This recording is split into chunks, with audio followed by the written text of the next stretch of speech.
Hi, this is Gary with MACMOST.com. Let's look at the core file menu commands on a Mac.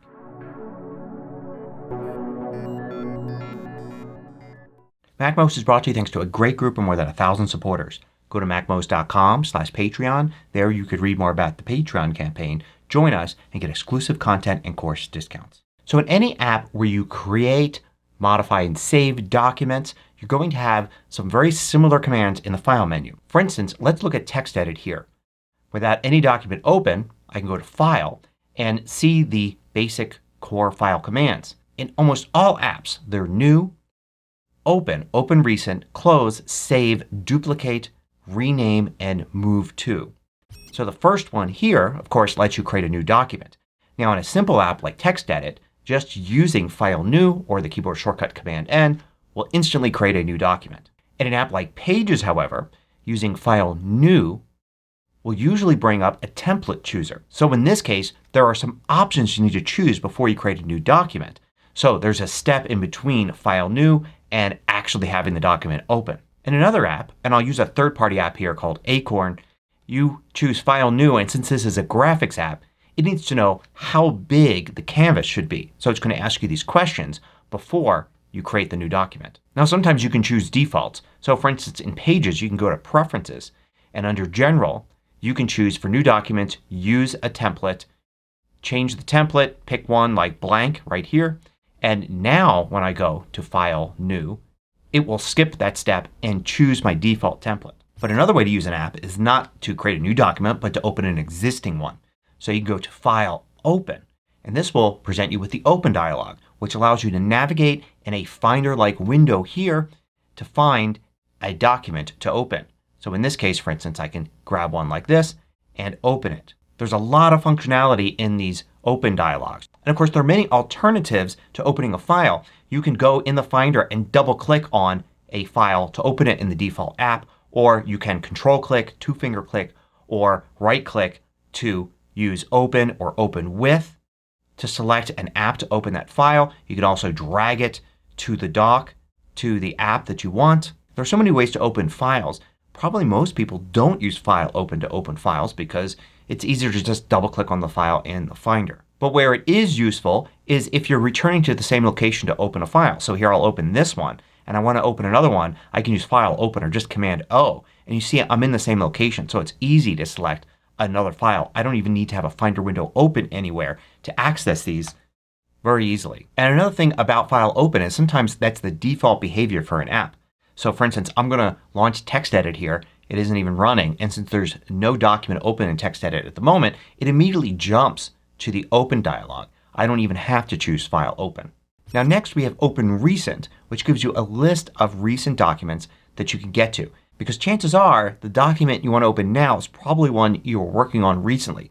So in most cases you can skip the whole Open dialog and go right here to select one of these. And you can set the number of items seen there by going into System Preferences and then to General and then look for Recent Items, and you can change it to be more or less. So when you already have a document open you can use, of course, some of the next items here. The first one being Close, which will close the current document. And in most apps now that also will save. Save is implied.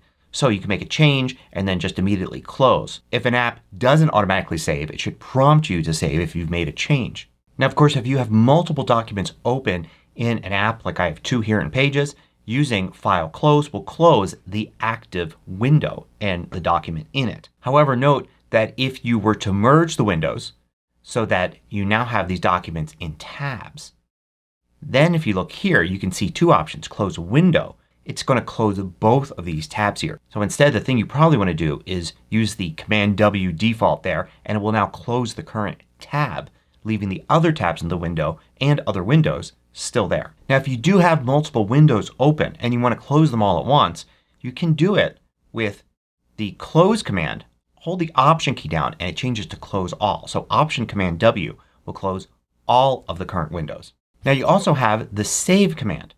But before I said that if you close a window then it automatically saves. So what's the purpose of the Save command? Well, one thing is of course that if your computer crashes or something or you lose power, then a save will have everything on the drive and you won't have to worry about losing any data. So it's good still to do a Command S or save every once in a while. The other thing is if you're using the version browser, so you can browse previous versions of the document, those versions are going to depend on saves. So if you start writing something and work on it for an hour and never save it, and then save at the end of the hour, you've got one version. But if you save every 10 minutes, you're going to have 6 different versions there. Now I should also point out when you create a new document, it doesn't prompt you for a name. It just puts a placeholder there.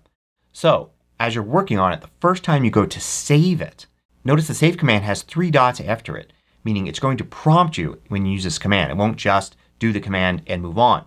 And that's because we've never named this document. So the first save is actually where it prompts you to come up with a name. It's always good practice when you create a new document to save it pretty much right away. So it's already there. You don't have to interrupt your work later on to come up with a name. Now next we have duplicate. So what duplicate will do is it'll create a second version of the file. So see how I have wombat.txt? If I do duplicate, I now have 2 different documents. The original there and one now called untitled. This is going to act like a new document. If I save, then it's going to prompt me to enter a name. It's going to suggest something and I save it as an entirely new file. So this is good if you want to kind of leave the document in this state behind and start a new document using this as the beginning of that document. Now the duplicate function is similar to the old save as function that hasn't been around for years in the main Mac apps. In fact, you can still get to save as. If you hold the Option key down, duplicate usually changes to save as. So you've got a keyboard shortcut for that as well. And then you get the functionality just like the old save as. Duplicate and save as do similar things, but they're a little bit different. A save as is going to prompt you right away to where to save that file, and then it's going to change this window to be looking at the new file, leaving the old one behind. Whereas duplicate leaves both windows there. Now next up we've got rename. Now in the distant past you would never have wanted to rename a document while you were working on it. The normal thing to do would have been to close the document, then go to the Finder, and then rename the file. But you don't need to worry about that now. You can rename while you're working in the document even in the app you're using. So I go to rename here and now I can type a new name right here. I could even click here and rename it as well. So I don't have to use the menu to get to that. And when I do either one of those, like that, it will instantly change the name here. Likewise, if I go to change in the Finder, something you think would actually cause a problem, notice how the app updates instantly to show that. So you can rename in either the Finder or in the app itself without any problems. Likewise, you can use the next item, Move To, and that allows you to move the file while it's open and inside the app to a different location. So you can choose from different default locations and favorites or other and actually use a Finder-like window to choose a new location. So let's move this into a different folder like here and I'll move. And you can see nothing really changes here. It's the same file name and all of that. But if I look here I can see the file's now gone from this location in the Finder. I'll go up a level, down into Business, and it's now located there.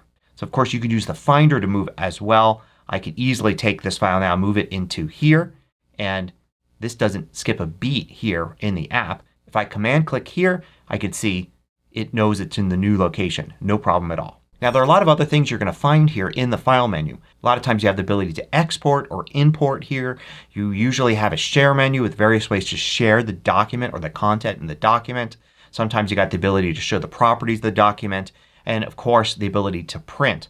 But it all depends on the app. You can see in Pages you've got export but in a slightly different location. You've got a conversion feature. You've got some other advanced functionality, password setting, some things to do with template, and then printing here. With a third-party app like Acorn you could see export and share, some file info, printing, and all of that. So this stuff at the bottom is going to change depending upon which app you're using. Apps typically put anything that has to do with the document as a whole in the File menu and also functions that export, import, and share. Hope you found this useful. Thanks for watching.